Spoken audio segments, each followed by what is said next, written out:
Qui suis-je? Tout le monde a d'innombrables questions à ce sujet. Les hommes ne sont pas nés et ne vivent pas dans le monde accompli, mais ils vivent plutôt dans leur propre monde qui est superposé sur le monde. C'est pourquoi les êtres humains ne sont pas accomplis. Afin de changer ces êtres faux et inaccomplis en êtres accomplis, le monde inaccompli doit être détruit et ils doivent ressusciter dans le monde réel. C'est ainsi qu'ils pourront devenir de vraies personnes et vivre dans le ciel éternel, le paradis, là où il n'y a pas de mort. Une personne qui est née ici est le maître du vrai monde et un roi. Tout comme Jésus, qui est ressuscité et qui est sorti du tombeau de Pierre 3 jours après sa mort, celui qui est ressuscité et qui est monté au ciel est le maître. Lorsque quelqu'un a le vrai monde dans son esprit, cette personne est le maître du monde, de l'homme et de la terre. Bonjour, je suis Chérie. Merci d'être aussi ouvert d'esprit.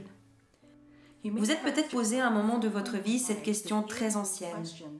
Qui suis-je?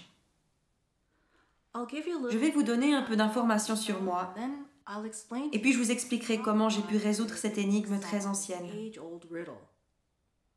Maintenant, je vis tous les jours avec confiance et gratitude.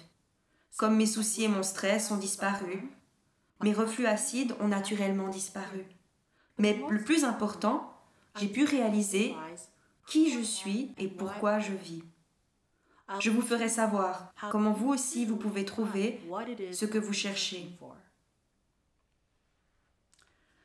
Quand j'avais 5 ans, j'ai demandé à ma mère « D'où est-ce que je viens ?» Ma mère a fait une pause pendant un moment, puis elle m'a dit avec prudence « C'est quelque chose que tu apprendras quand tu seras plus grande. » Elle a dû penser que je demandais à propos des oiseaux et des abeilles. Mais ce n'est pas du tout à quoi je faisais référence. Je ne me demandais pas comment ce corps physique a été fait. Ce que je voulais savoir, c'est d'où est-ce que je viens avant d'être née de mes parents. Qui suis-je? Pourquoi j'existe? Et qu'est-ce qui va se passer quand je mourrai? À cet âge, cette pensée faisait vraiment peur. Une autre source importante de mes angoisses était le fait que mon père et ma mère se disputaient constamment. Il y a eu tellement de nuits où je me réveillais et les entendais se disputer, crier, hurler. Et cet état constant d'angoisse dans lequel j'étais m'a conduit à avoir des reflux d'acidité à un très jeune âge. À ce moment-là, j'étais en 3e année et je souffrais d'insomnie. Et l'école s'est avérée très difficile pour moi parce que je ne pouvais pas me concentrer. Ces difficultés m'ont poursuivi dans ma vie d'adulte. Plus tard, quand j'ai déménagé pour vivre seule, à l'âge de 22 ans, j'ai brièvement pensé que je ressentais une certaine liberté. Mais ce sentiment de liberté fut de courte durée. Parce que très vite, après les soucis, le stress et les angoisses constantes, sont tous revenus. Et lorsque je vivais mon quotidien, toujours en mouvement, mon travail de 9h à 17h, puis jouer avec mes amis, le week-end, je n'ai jamais cessé de chercher l'endroit où je pourrais trouver les réponses à la vie et à l'existence. Je cherchais toujours cette aiguille dans la botte de foin. Et donc, j'ai fait toutes sortes de choses. J'ai lu beaucoup de livres. J'ai étudié l'analyse de rêves, la lecture des lignes de la main, la philosophie orientale, la philosophie occidentale. J'ai tout étudié. Tout ceci pour essayer de comprendre qui j'étais. J'ai même essayé toutes sortes de religions. J'ai essayé de lire la Bible, les sutras bouddhistes. Mais très honnêtement, étant un être ordinaire, j'ai trouvé que ces écritures saintes qui semblaient dire de bonnes choses étaient pour moi très difficiles de comprendre ce qu'elles essayaient vraiment de dire. Et ainsi, je continuais à chercher et finalement, en 2004, j'ai trouvé l'aiguille dans la botte de foin. J'ai entendu parler de cet endroit où je pourrais trouver les réponses de l'intérieur et également être éveillé sur tous les principes du monde. Quand j'y suis allée, mes enseignants m'ont dit que la raison pour laquelle je n'étais pas capable de savoir qui j'étais était à cause de l'esprit humain que j'avais, comme toute personne possède en fait. Cet esprit humain est précisément la chose qui bloque, qui nous bloque pour voir et devenir la vérité, qui est l'univers, qui est Dieu. Et mes enseignants m'ont dit que tout ce que j'avais à faire était de me débarrasser de cette chose appelée moi et de tout le bagage qui l'accompagne. Et ils m'ont donné une série de directives très simples à suivre. Et je me sentais si indigne d'avoir ainsi l'opportunité, moi, une personne ordinaire, de pouvoir m'éveiller à toutes les réponses. Alors, pendant les 17 années suivantes, j'ai médité diligemment. J'ai jeté tout l'esprit humain qui se compose du karma, des habitudes et du corps.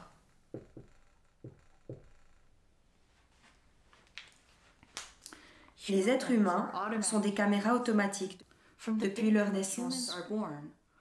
À travers leurs yeux, nez, oreilles, bouche et leur corps, les humains prennent constamment des photos de tout ce qui est dans le monde et simultanément les impriment dans leur cerveau.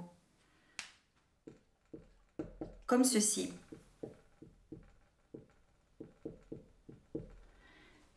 En le faisant, c'est comme ça que les humains ont créé leur propre petit monde. C'est un monde plein d'images. Ce n'est pas la vraie réalité. C'est entièrement faux. Et chaque personne vit à l'intérieur du monde de son propre monde d'esprit. Les humains prenant les photos du monde, c'était plagier le monde de Dieu. Le monde de Dieu, c'est l'univers.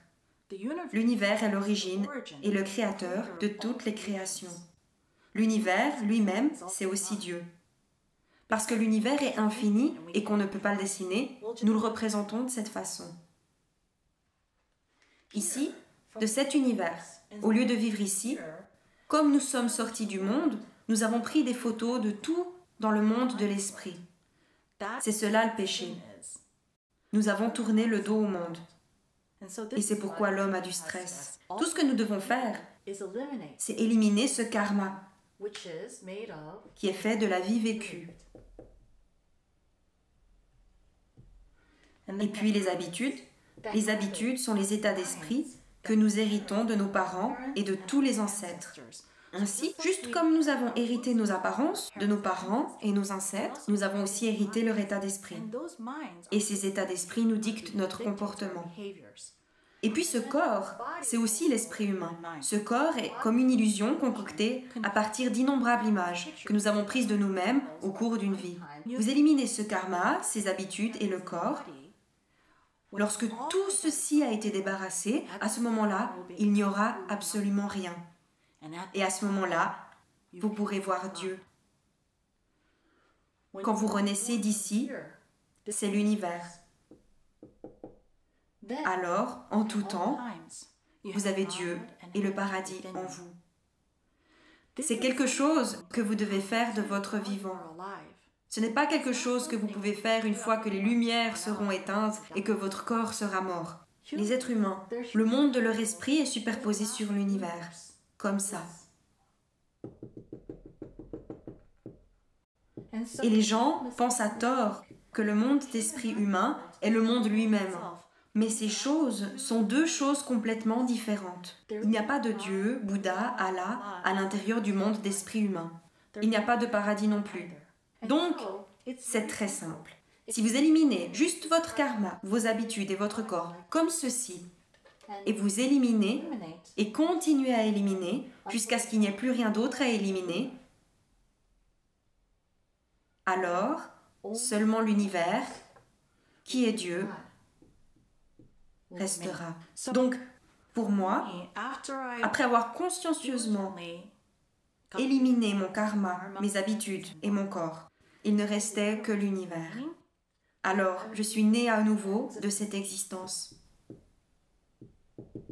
À ce moment, c'était incroyable, parce que tout le stress et le poids du monde que je sentais, cette pierre lourde dans ma poitrine que je transportais partout où j'allais, quoi que je faisais, tout était vraiment parti.